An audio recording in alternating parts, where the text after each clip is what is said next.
Hello tout le monde, je suis ravie de vous retrouver dans cette nouvelle vidéo. Aujourd'hui, je voulais tester une séance commentée avec Bali. Vous me le réclamez très souvent, vous voulez me voir monter Bali. Et là, je pense que ça y est, j'ai trouvé quelque chose d'assez intéressant. En plus, Lucas est avec nous et va donc pouvoir nous filmer. C'est assez rare que toutes les conditions comme ça soient réunies, mais ce soir, c'est le cas. Alors, j'espère que la vidéo vous plaira. Et on va d'ailleurs essayer quelque chose d'assez spécial. Je ne vais pas mettre de sel parce que, au passage, j'ai une copine qui m'a piqué ma selle, mais qui, en échange, m'a prêté cette petite chose que je vais vous montrer. On va voir si vous arrivez à reconnaître ce que c'est. Cette petite chose. Qu'est-ce que cela peut-il bien être?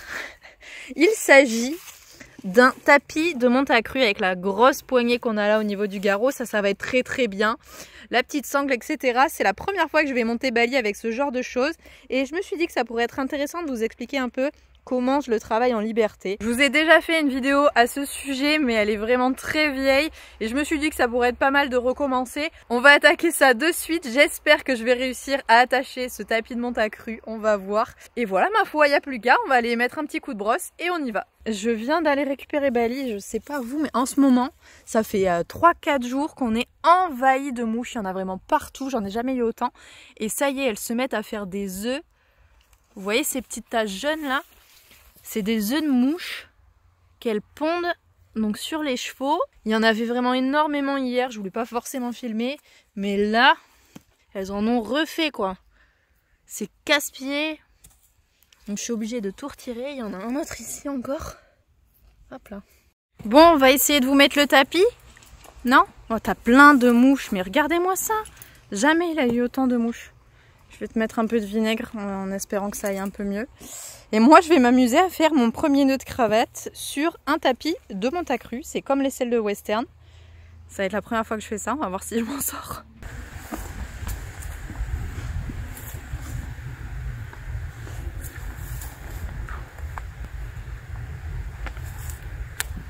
Alors, on a dit comme ça.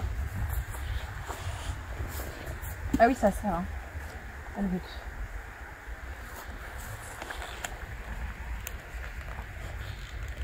On a dit comme ça. Et alors là, je crois que je suis pas du bon côté. T'as pas dû mettre beaucoup de cravates en plus. Non. Ouais. Et normalement, tu passes comme ça et c'est fini. De mémoire. Bah c'est pas mal ça. T'es tout beau. T'es tout bien équipé. Mais oui. Je pense que ça va être bon. On va voir si je tombe ou pas. Ça sera certainement beaucoup plus agréable que de monter à cru. En fait, le principe du tapis de monte à cru, c'est qu'on n'a pas les arçons de la selle et le confort, entre guillemets, de la selle. Par contre, le pantalon d'équitation, bien que celui-ci soit crado, va largement préférer avoir un tapis de monte à cru. Et la machine à laver aussi, parce qu'il y aura nettement moins de poils au niveau de mes fesses. Allez, il n'y a plus qu'à. Il n'y a plus qu'à aller tester. Plus difficile maintenant, ça va être de monter dessus parce qu'il n'y a pas d'étrier. Super ça, très bien. Non, non, encore. Tes fesses. Super. Oui, ça y est, c'est bon. Vas-y. Je vous reprends donc pour commenter cette séance avec une petite voix off qui sera entrecoupée de moments où je vais vous laisser le vrai son de la séance. En fait, j'ai juste eu un problème de micro, je le gère pas encore très bien et du coup, j'ai préféré vous faire une voix off là où la qualité n'était pas terrible. Par contre, voilà, je vous ai laissé vraiment les moments quand je parle à Bali, etc. durant la séance. Je pense que ça pourrait être très intéressant pour vous. Donc vous voyez vraiment pas de cordelette, juste le tapis de monte accru et je vais tout de suite tester si, bon forcément ça part au pas sans difficulté, mais surtout si ça s'arrête, si j'ai la direction. Donc là vous voyez avec ma jambe gauche je vais réaliser des petites pressions pour le faire tourner vers la droite. Ensuite je vais lui demander un arrêt tout simplement en me faisant bien lourde dans la selle et vous voyez ça s'arrête très naturellement, je n'ai même pas utilisé ma voix. Ensuite forcément même chose pour tourner à gauche, on utilise donc la jambe opposée, à savoir la jambe droite. Et plus j'agis fort avec ma jambe, plus ça va tourner court. Plus j'agis avec parcimonie, plus le cercle sera large. Et ça marche au pas, au trot et au galop bien évidemment. Il faut savoir que ça a vraiment été très difficile de me passer de mon équilibre avec les mains. Forcément pour une cavalière lambda comme moi, j'ai l'habitude, même sans m'accrocher aux rênes, de trouver mon équilibre grâce à celle-ci, et là pour le coup j'ai rien du tout. Donc j'ai eu pas mal de difficultés au début, mais plus ça avance, plus j'arrive à vraiment avoir un équilibre vraiment juste avec mon corps, sans mes mains. Donc vraiment je peux que vous inciter à essayer d'utiliser vraiment le moins possible vos rênes, même quand vous avez un mort, dans la mesure du possible, bien évidemment. Inutile de vous préciser que ce genre de travail, ça ne se fait pas du jour au lendemain, bien évidemment. Là, il y a plusieurs semaines de travail avec un cheval qui a toujours eu un mort, qui n'a pas été travaillé en cordelette ni en licol, etc. Ça va prendre plusieurs mois. Donc ne passez pas comme ça du jour au lendemain parce que vous voyez ma vidéo et que vous trouvez ça hyper cool. Non, vraiment, si vous avez envie de le faire, déjà, soyez encadré par des professionnels, au minimum donc un BPGEPS. Bref, vraiment, faites attention, vous l'aurez compris, un Bali et nous, on se connaît absolument par cœur. Mais si vous voulez faire ça, soyez très très vigilants et surtout encadré encore une fois. Je vais essayer de l'arrêter juste à la voix sans forcément avoir le corps qui réagit. Bassin qui fonctionne, Bali et oh.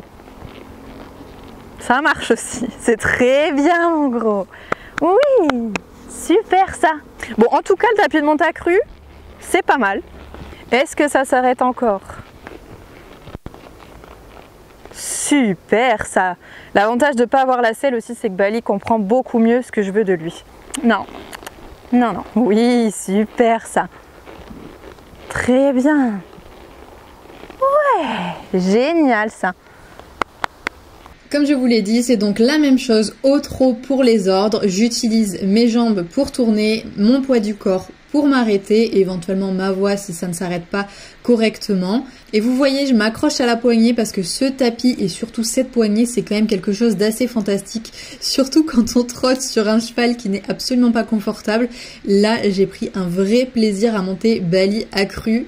Enfin presque accru, c'était trop bien. Il est toujours aussi sympa de se donner des objectifs quand on travaille, surtout quand on travaille sans rien, comme ça vous voyez là mon but ça va vraiment être de passer entre les plots à chaque fois, donc simplement pour m'assurer que j'ai toujours la direction. C'est pas parce qu'on gère ce travail qu'il faut que je laisse Bali aller un peu où il veut, non, on reste dans la précision, c'est ça qui va vraiment faire toute la qualité du travail. En plus de tout ce qui est direction et vraiment transition, trot, arrêt, pas arrêt, etc. Vous allez avoir également les transitions dans les allures. Ici, vous voyez que Bali développe bien son trot et je vais le faire ralentir progressivement. Alors, forcément, c'est un peu plus difficile parce que la subtilité entre je te demande juste de ralentir ton allure et je te demande un arrêt, elle est très faible. Ça se joue vraiment dans l'énergie qu'on va mettre dans notre corps et dans l'intention de demander la chose. C'est vraiment très subtil. Mais vous voyez que ça fonctionne très bien. Bali a son petit trot voilà, de cheval de western presque, j'ai envie de dire. On accélère de nouveau l'allure et on déplie un peu Bali dans son mouvement.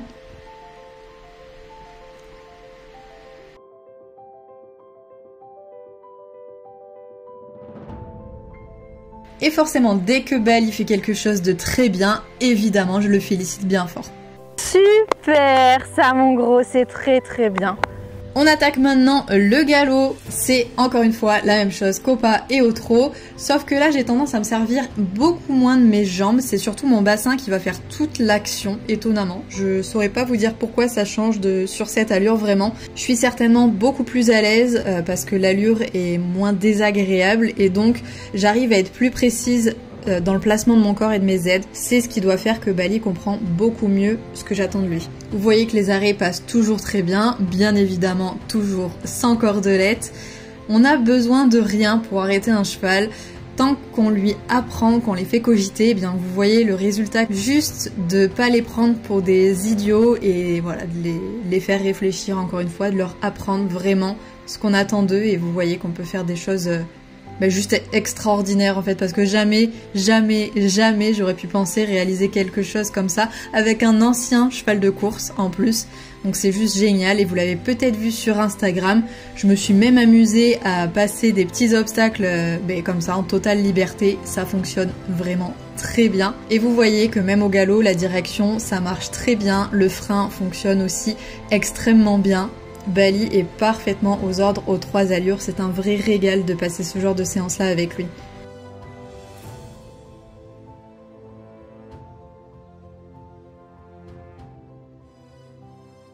Et donc c'est là-dessus qu'on va arrêter cette petite vidéo pour le récompenser. Encore une fois, on arrête la séance, c'est pas la peine qu'elle dure 20 ans.